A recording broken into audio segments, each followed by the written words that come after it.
kuzolunga kuzodlula kuzofika isikhathi sokujabula. Wala bafethu, shaphu kunjani? Ngithembe ukuthi ngigrand, ngithembe ukuthi niyaphila. Uma kuthi ke usanda kusijona kuyona ke le channel, please enza okulungile. Subscribe kwi channel, ulike i video ebese uciphisa i notification bell so uzothola ama notification if ngifaka i video kule channel. Bafethu, ngixolise nje kule video ngizokwenza okuthe ukuhluka.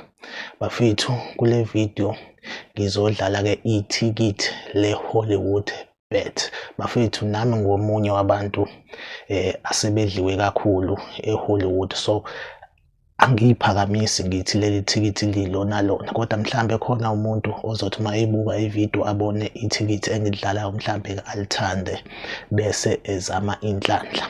So bafethu, ngizodlala ithikithi lase Hollywood lama games adlala namhlanje.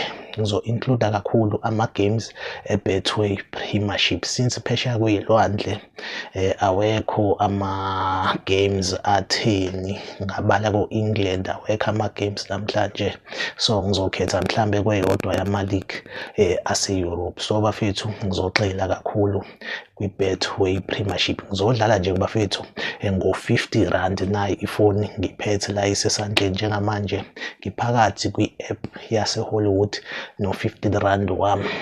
Bafethu, ungaphinda ucomment futhi kwi comment section mawukuthi mhlambe khona la ubona ngifambure khona, nami angikho perfect, ngiyiphanda njengawe. Bafethu, ngiyenza le video ngenhloso ukuthi vele ngiyazi ukuthi abantu most of the time ababuka ibhola bangamaphanda most yabo, so just bafethu ukuthi ngi-engage nani, ngidecide ukuthi namhlanje ngenza le video le. So bafethu, let's go. Ngizongena kwi-app yase Hollywood ngidlale, ngenze i-screen record just ukuthi ubone mhlambe mawulithandile ithikithi ungaphinde futhi ke nawe ulidlale. I-code ngizoyishare ku description. So bafethu ke let's go. Siyangena ku Chrome, vele sengiphakathi kwi-app yase Hollywood. Uyabona lapha phezulu kwi-balance sino 50 rand nje kuphela. So first step, ngena kwi-soccer,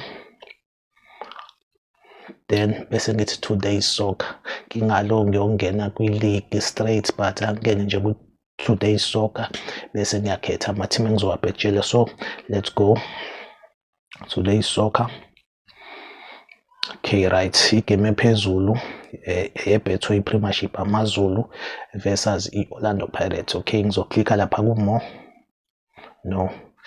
more, and then ngendlela engibona ngayo mina kwigame yamaZulu neOrlando Pirates, ngizongena lapha ku double chance and total, cause iPirates angiyithembi bafethu since kwayona isizazi ukuthi vele number 2 kwi-log, and futhi I'm sure ukuthi izonika mhlambe abadlali laba abawu-3 abawu-2 4 abangakaze bayithole game time. So namhlanje bazonikwa ithuba, kuzobe kungelula ukuthi mhlambe basheshe ba-adapt. iPirates ngibona mhlambe igame ingayiwina iphinde ilose, so ngizothi double chance and total. Ngendlela engibona ngayo iPirates izowina i-draw, but amagoli azoba over 1. Abazoba over 1, that means la magoli vele Orlando Pirates izokora, since ngithe double chance and total shothi iPirates izowina noma i-draw. Ngizokhetha uPirates or draw over 1, that means kungaba 1-1, kungaba 2-0, noma isiphi score, as long iPirates iwinile noma idrawile kodwa amagoli engaphezu kwa-1. So ngizongena lapha ku draw or Pirates over 1, ikhokha 65 cents. Then go back, sibuyele emuva kwi-Kaizer Chiefs nePolokwane City. Bafethu, iKaizer Chiefs ayikaze yadlala kahle, is either iyadliwa kuthukela iwinile. Most of the time mayikorile iyakorelwa i-draw, so ngizovele ngithi nje both team to score azokorelana, noma ngabe yipi winile but azokorelana more. Then bese ngithi both team to score, yes wakhona ukhokha 1.35 cent, ngiyawuselecta. Then SuperSport neRichards Bay FC Board Team to Score lo ngendlela engibona ngayo more Board Team to Score khokha R2.05. Phinde ngibuyele emuva Cape Town City neStellenbosch FC. Cape Town City bafethu sekucacile vele ukuthi ikhala phansi i-relegation leyo. iStellenbosch FC so wina lo mdlalo ikhokha malini R1.20. so select Stellenbosch. iMagesi FC ngizoyidlula bafethu nokungaqondi. Then sekho kune United neGolden Arrows. Golden Arrows idlalela ekhaya. Isekho kune United sivakashile. Nalaba bafethu ngizothi Board Team to Score ziyakhala namhlanje. Kuzogora kanti eyibhadi. Uyaswa khona ikhokha R1.04. Then bese ngiya kwi-Real Madrid, yona team engizoyikhetha le overseas e-Europe. So ngizothi Real Madrid khokha 40 then bese siyabuka ukuthi ithikithi lethu likhokha malini. Ukuthi ngikhiphe le team ephezulu leya. Okay, Pirates or draw over 1.5. Chiefs versus Polokwane City, Board Team to Score. SuperSport United versus Richard Bay FC, Board Team to Score. Cape Town City versus Stellenbosch win. Golden Arrows versus Sekhukhune United, Board Team to Score. Real Madrid versus Real Sociedad, Real Madrid win.